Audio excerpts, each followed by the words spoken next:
इस वीडियो में वो ऑब्जेक्टिव क्वेश्चन देखेंगे जो मेडिकल के एंट्रेंस एग्जाम में आया हुआ है, और आगे की वीडियोस में भी 2-3 वीडियोस ऐसे बनाएंगे हम लोग जो एटम चैप्टर से related medical engineering competitive exam में आया है। और इस वीडियोस में एक हम लोग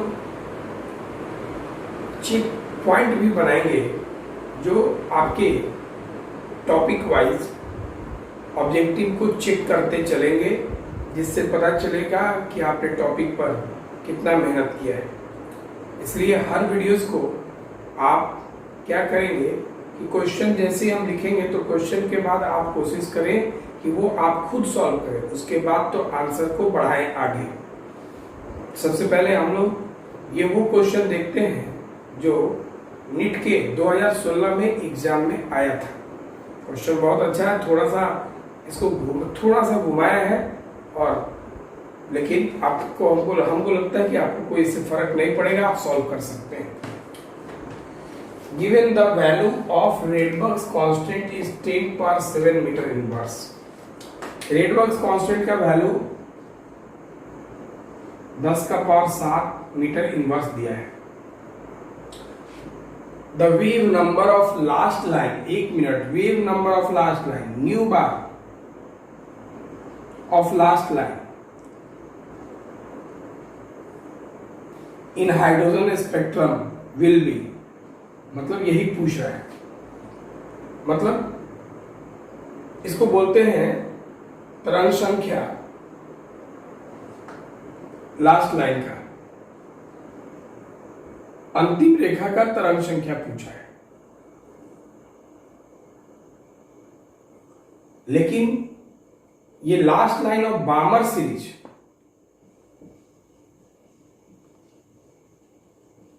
ये बामर श्रेणी का अंतिम रेखा का तरंग संख्या पूछा है कि कितना होगा। तो अब आप थोड़ा सा ध्यान देंगे। जैसे आपको मालूम है कि ये फर्स्ट ऑर्बिट है, उसके ऊपर ये सेकेंड ऑर्बिट,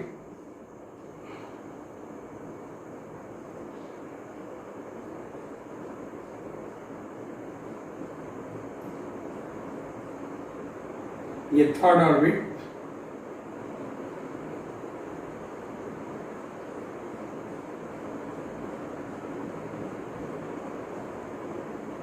ये फोर्थ ऑर्बिट,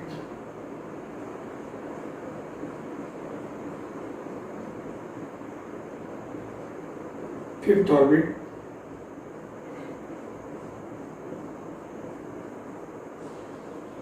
ये सिक्स्थ ऑर्बिट। उसी तरह डॉट डॉट कर लेंगे आप इन्फिनाइट ऑर्बिट।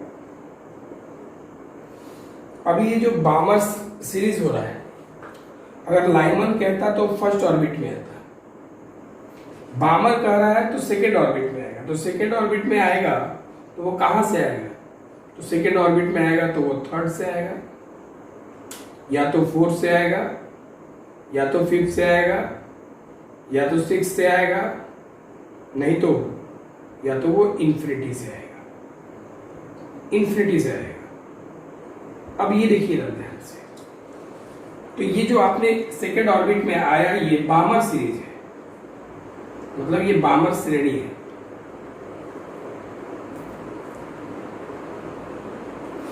तो सेकेंड ऑर्बिट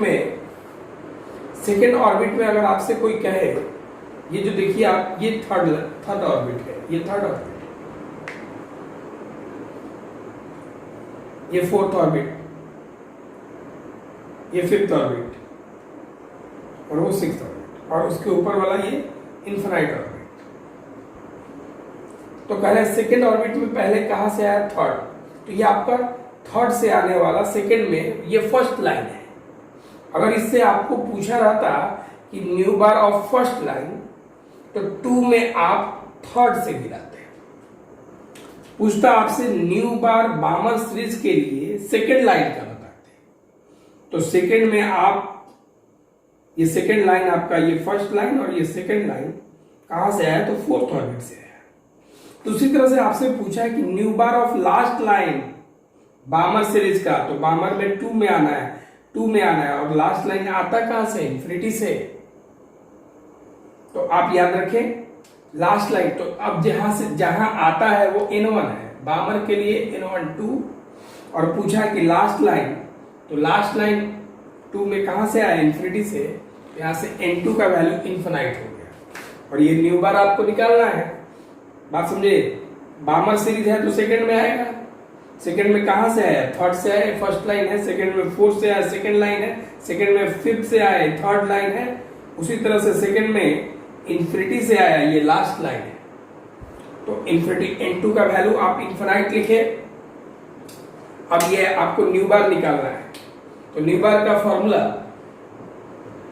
आपको मालूम है, R 1/N1 square minus 1/N2 square. Nu bar equal to R का वैल्यू क्वेश्चन में लिखा है 10 पर 7 लेने के लिए 1/N1 स्क्वायर, N1 मतलब 2 का स्क्वायर माइनस 1/इन्फिनिटी का स्क्वायर, 1/2 का स्क्वायर 4, उधर 0 हो जाएगा, कोई फर्क नहीं पड़ता।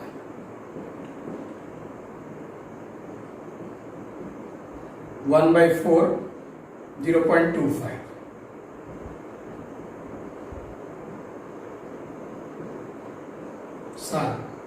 यूनिट इसका मीटर इनवर्स होगा। अब इसमें आप देख लीजिए कहाँ इसका ऑप्शन मैच करता है, 0.25 इंटू 10 पर 7 metre inverse, option number B. यह क्वेश्चन है। अब आगे क्वेश्चन देखते हैं। ये भी क्वेश्चन 2016 का ही है, ध्यान देंगे। जब एक अल्फा पार्टिकल जिसका मास m है और वो v वेलोसिटी के साथ बम्बार्ड करते हैं, विस्फोट करते हैं एक भारी न्यूक्लियस जिसका चार्ज Jd है, तो उसका डिस्टेंस ऑफ क्लोजेज मतलब निकटतम दूरी जो R0 से रिप्रेजेंट आपने किया था from the nucleus depends on m as, मतलब वो R0 m पर किस प्रकार डिपेंड करता है, निर्भर करता है, किस प्रकार संबंधित है ना, वही पूछ रहा है।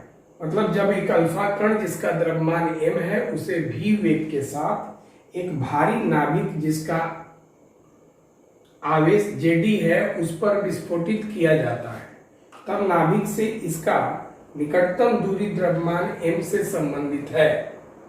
ध्यान देंगे आप कैसे क्वेश्चन को, ये प्लस Jd। अब यहां से आप अल्फा कण को विस्फोटित किए थे जिसका द्रव्यमान m और वेलोसिटी v था, और याद होगा कि जो आप एनर्जी दिए थे वो हाफ mv स्क्वायर दिए थे, और यहां से ये यहां तक जाके ये वापस लौट के आ गया था।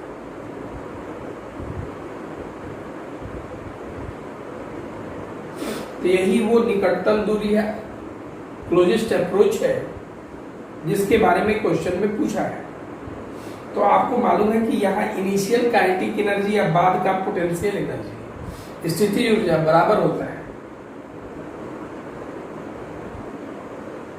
इनिशियल काइनेटिक एनर्जी बराबर फाइनल पोटेंशियल एनर्जी, प्रारंभ का गतिज ऊर्जा, अंतिम का स्थिति ऊर्जा,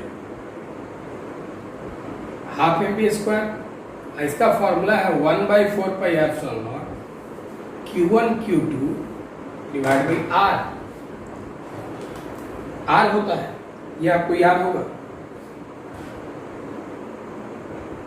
लेकिन आप यहां देखिए इसमें R की जगह पे R0 लिखना है, और इसका जो अल्फा है ये अल्फा पार्टिकल है, और अल्फा पार्टिकल का चार्ज जो होता है वो +2e होता है। हमने बहुत इसको डिटेल में बताया था, और ये +2e जो है यहां से यहां तक जा रहा है, तो यहां पर भी जो आएगा वो चार्ज जो होगा वो +2e होगा।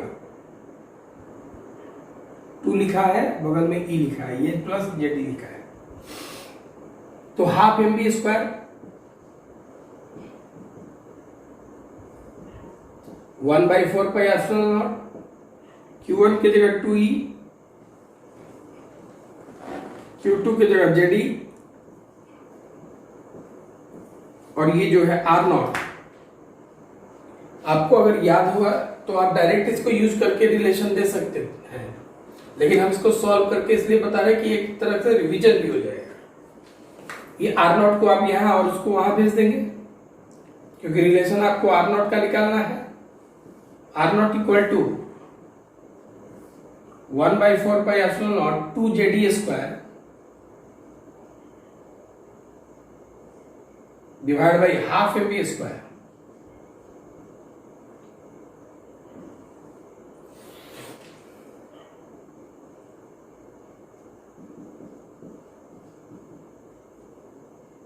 आर नॉट का रिलेशन किसके साथ? एम के साथ बनाना है, तो एम को अलग कर दीजिए, बाकी सबको एक तरफ कर दीजिए।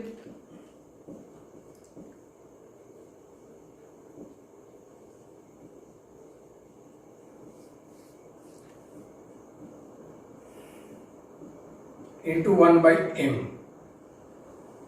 ये पूरा वैल्यू को कांस्टेंट मान लीजिए, मतलब स्थिरांक इंटू 1/m। इक्वल कांस्टेंट हटाएंगे तो प्रोपोर्शनल लगेगा 1/m। Are not proportional 1/m, जो आ रहा है 1/m के रिलेशन में है। ये ऑप्शन हो गया डी। आगे देखते हैं हम लोग। ये क्वेश्चन भी 2016 में ही आया था, तो ध्यान देंगे। इफ एन इलेक्ट्रॉन, यदि कोई इलेक्ट्रॉन हाइड्रोजन में अगर तीसरे ऑर्बिट से दूसरे ऑर्बिट में जंप करता है तो वो लैम्डा वेवलेंथ का फोटोन उत्पन्न करेगा, और यदि वो चौथे से तीसरे में अगर आता है, चौथे से तीसरे में, तो उसका संगत वेवलेंथ, कॉरस्पॉन्डिंग वेवलेंथ संगत तरंगदैर्घ्य क्या होगा, ये पूछ रहा है। उसके लिए 4 ऑप्शन दिए गए हैं, ध्यान देंगे। तो इसको हम लोग बनाते हैं। सबसे पहले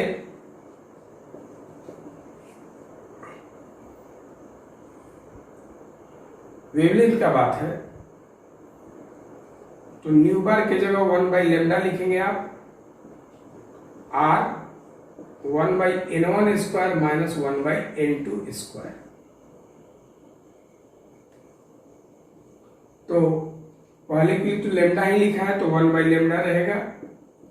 r 1/, कह रहा है कि third orbit to second orbit, माने तीसरे से दूसरे में, तीसरे से दूसरे में मतलब तीसरे से कहाँ है? दूसरे में। तो जहां आता है वो n1 है, और जहां से आता है वो n2 है। तो तीसरे से दूसरे में, तो दूसरा हो गया जो n1 हो गया, n की जगह 2 का स्क्वायर, कहां से आया? 3 से, 3 का square n2। 1/λ equal to r 1/4 minus 1/9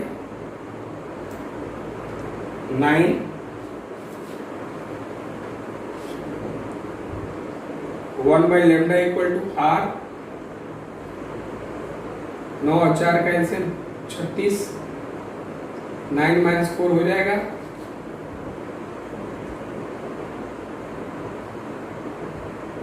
9 में से 4 गया 5/36, 5r/36। यहां से लैम्डा निकाल लीजिए आप, 36/5r, इक्वेशन 1।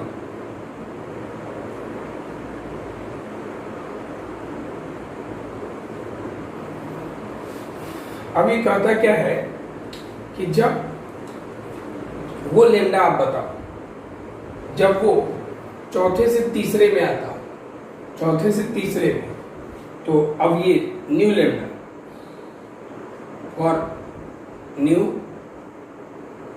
Wavelength,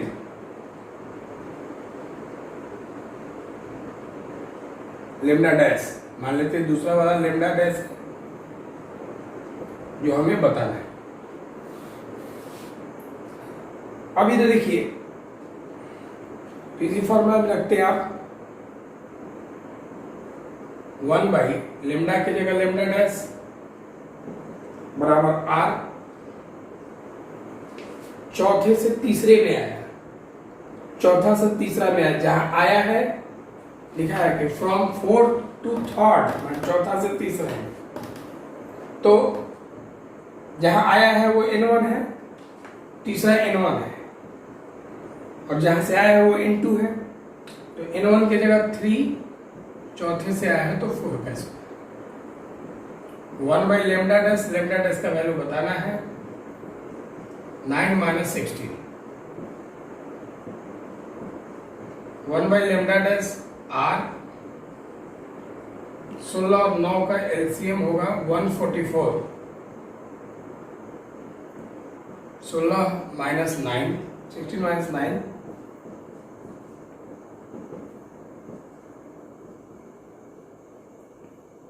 7 by 144। यहां से आप चाहे तो उल्टा करके लेमडा डैश निकाल लीजिए, 144 बटा में 7 आर, इक्वेशन 2। आपको लेमडा डैश निकालना है, तो लेमडा डैश को आप, और जो भी निकालना है वो लेमडा के टर्म में निकालना है, तो आप ऐसा करें कि इसको 2 को आप 1 से डिवाइड कर लें,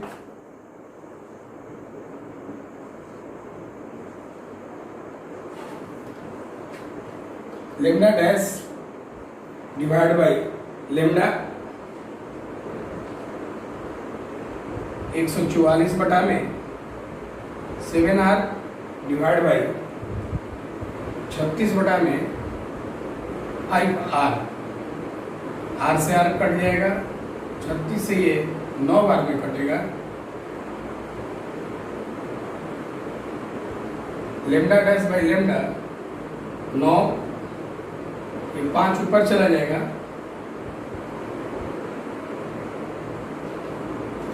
36 से ये 4 बार में कटेगा ना, 4 बार में इंटू 5 ऊपर चला जाएगा, 7 नीचे, लेमडा डैश निकालना है, लेमडा को उधर भेज दीजिए, लेमडा डैश बराबर हो जाएगा 20 लेमडा बाई 7, सी ऑप्शन। ध्यान से एक बार फिर से समझेंगे इसको,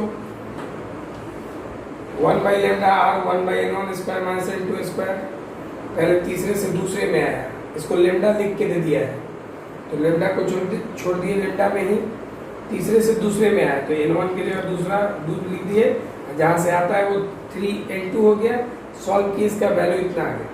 अब कह रहा है कि लेमडा डैश हमने मान लिया अगला, जहां की चौथे से तीसरे में है, तो जहां आता है वो N1, तो N1 की जगह तीसरे में आया, तो N1 चौथा से आया है, तो N2 सॉल्व किए, तो यहाँ से लेमडा डैश निकाले, लेमडा डैश को इससे हम डिवाइड करके इसका वैल्यू निकाल लिए, तो यही लेमडा डैश का वैल्यू लेमडा के साथ आया 20 लेमडा बाई 7।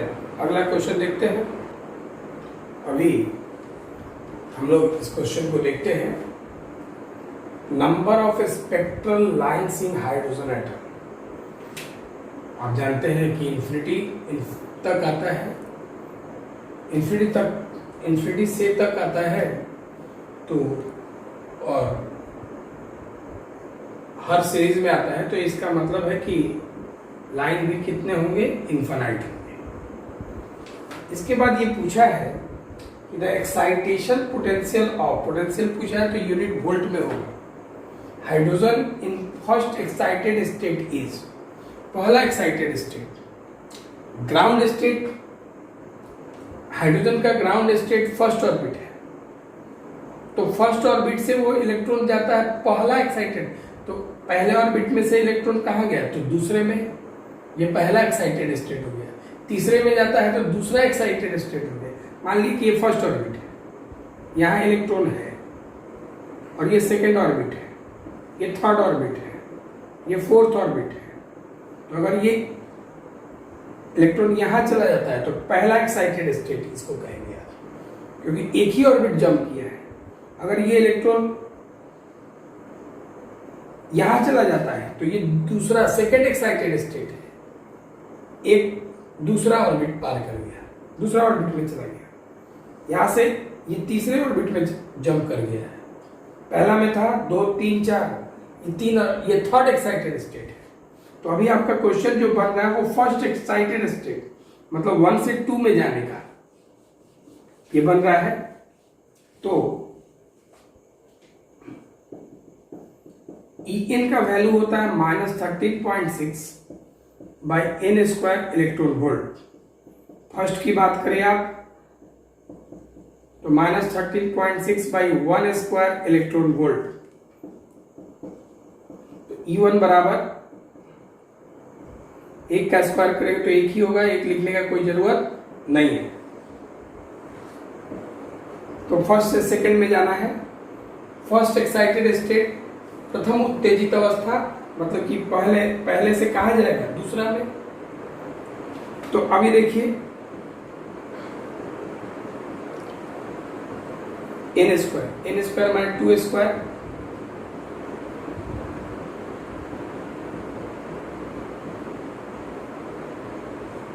चार इलेक्ट्रॉन वोल्ट,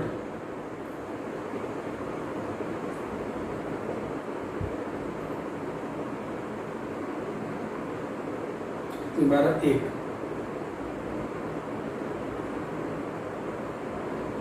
चर्चों की 16,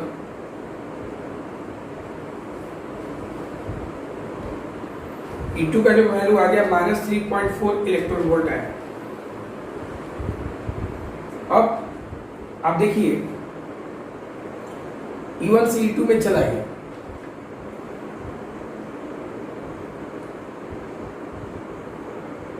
तो E1 में आप E एनर्जी दिए तो ये E2 में चला गया। तो यहां से E का value E2 minus E1, E2 कितना है -3.4, E1 कितना है -13.6,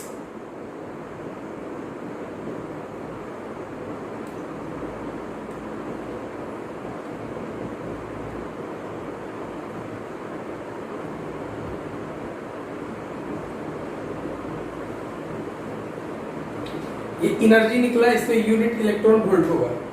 अब इसके बाद लेकिन इसमें आपसे पूछा पोटेंशियल, तो यही एनर्जी को पोटेंशियल में लिखना होगा। तो एक्साइटेशन पोटेंशियल मतलब उत्तेजित विभव बराबर यही चीज लिखना है, इलेक्ट्रॉन वोल्ट के जगह आपको यूनिट वोल्ट लगा देना है। पीछे वाला वीडियो में भी हम लोगों ने बताया था। तो इसका ऑप्शन जो होगा वो क्वेश्चन का सी होगा सही। आगे हम लोग देखते हैं। अभी हमारे पास 2 क्वेश्चन ग्राफ का है, तो इसको ध्यान देखिए से सुनेंगे। क्वेश्चन है radius Rn of electron in nth orbit versus atomic number Z graph. माने nth कक्ष की त्रिज्या और परमाणु संख्या के बीच का ग्राफ, इनमें से कौन हो। तो याद होगा सबसे पहला चीज ग्राफ के कॉन्सेप्ट के बारे में जानते हैं कि ग्राफिकल कॉन्सेप्ट में अगर कहीं directly proportional A proportional B आएगा तो उसका ग्राफ तब आप बताएंगे स्ट्रेट लाइन। और अगर कहीं A इनवर्सली प्रोपोर्शनल B आ जाएगा तो A B यहां रहेगा अगर, तो उसका ग्राफ जो बनेगा वो इस तरह से कर्व बनेगा, इनवर्सली प्रोपोर्शनल A B पर।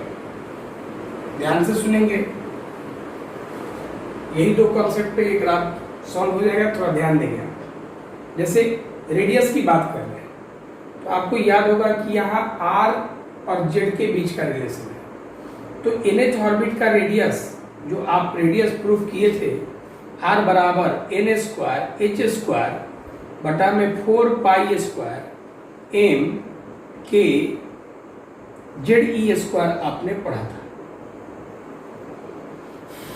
अब ये ग्राफ जो बना रहा है वो आर और जेड के बीच का है। आर को इसमें बोला गया कि आर एन लिखने, तो आर को आप आर एन लिख लीजिए और आर एन का ग्राफ किसके साथ, जेड के साथ, तो जेड को अलग कर दीजिए, बाकी सबको अलग। एन स्क्वायर एच स्क्वायर बटा में 4 पाई स्क्वायर एम के जेड को अलग करना है E square into 1 by Z, ये पूरा कांस्टेंट मान लीजिए आप। R N equal to constant into 1 by Z, equal और कांस्टेंट स्थिरांक घटाएंगे तो प्रोपोर्शनल रहेगा 1 बाई जेड। क्या पता चला, इन्वर्सली, मतलब इन्वर्सली का ग्राफ अभी बताया जैसे, तो ये आर एन और जेड का ग्राफ, ये बी, ध्यान देंगे। अब हम वो अगला क्वेश्चन देखते हैं। आपने प्रूफ किया था 2 पाई के जेडी स्क्वायर बटा में एन एच। यहां पे जो ग्राफ बनाना है भी और एन के बीच का ग्राफ बनाना है। एनोए कक्ष के इलेक्ट्रॉन का चाल और मुख्य क्वांटम संख्या इसको कहते हैं, जिसको आप ऑर्बिट कक्ष संख्या भी बोल सकते हैं। कक्ष संख्या के बीच का ग्राफ है ये, ध्यान रखेंगे आप, ऑर्बिट नंबर बोल सकते हैं। तो भी और एन के बीच का ग्राफ है, तो भी ये है, एन ये है, तो एन को अलग करके बाकी सबको अलग कर लीजिए आप।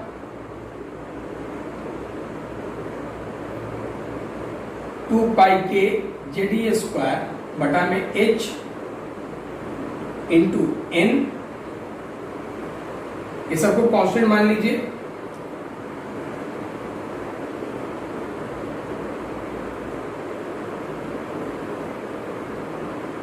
भी, ये भी इन्वर्सली का ग्राफ हो गया, व्युत्क्रमानुपाती, और इसका ग्राफ हम बताए थे ऐसे होता है। ये ऑप्शन इसका सी हो गया, ध्यान दीजिए। आगे क्वेश्चन देखते हैं। अभी इसमें दिखाई देता है कि the radius of atom is of the order of, radius तो आपको लगभग याद है, 10⁻⁻10 metre. According to classical theory of Rutherford model, the path of electron will be, Rutherford परमाणु संरचना के अनुसार ये पूछ रहा है कि इलेक्ट्रॉन का जो पथ होगा वो क्या होगा। ये पैराबोलिक है, परवलय, हाइपरबोलिक, अतिपरवलय, सर्कुलर, वृत्तीय, डी इलिप्टिकल, दीर्घवृत्तीय। तो इसका ऑप्शन होगा hyperbola. Concept of stationary orbit was proposed by, अस्थायी कक्ष की, अस्थायी कक्ष की व्याख्या किसके द्वारा की गई, तो आपको मालूम है कि बोर के द्वारा की गई। इसमें पूछा कि रदरफोर्ड स्कैटरिंग एक्सपेरिमेंट जो हुआ था उसमें अगर स्कैटरिंग 180 डिग्री के कोण पर होता है, मतलब कि प्रकीर्णन 180 डिग्री थीटा 180 डिग्री होता है, तो इंपैक्ट पैरामीटर जिसको आप बी से रिप्रेजेंट करते हैं वो क्या होता है, उसका वैल्यू क्या होगा। तो बी का वैल्यू, बी का फॉर्मूला आप लोग पढ़े थे, 1/4 pi epsilon nought into Z e square cot theta by 2 divide by kinetic energy, alpha कण का प्रारंभ वाला काइनेटिक एनर्जी, जब वो दूर था तब का kinetic energy, 1/4 pi epsilon nought JD square cot theta, theta की जगह कितना 180 बटा 2 पूरा के बटा में ई,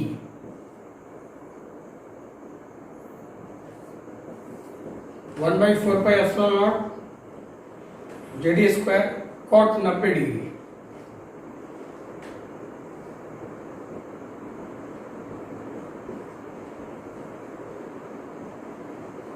कॉट 90 का मान 0, अब पूरा अगर 0 से गुणा किए तो बी का भी वैल्यू क्या आएगा 0, तो 0 ये हुआ इसका ऑप्शन। अब थोड़ा सा ध्यान देंगे, बात को अच्छी तरह सुन लेंगे। जैसे कि अभी ये ऑब्जेक्टिव क्वेश्चन कुछ थे, अगले वीडियो में भी कुछ इसके ऑब्जेक्टिव रहेंगे। ध्यान से आप लोग पढ़े, इसके थ्योरी को बढ़िया से कंप्लीट कर लें 1-2 दिन में, और 1-2 दिन में रिवीजन भी हो जाएगा। एटम को कंप्लीट कीजिए, इसके बाद न्यूक्लियाई का न्यूमेरिकल देखिएगा ध्यान से। Thank you.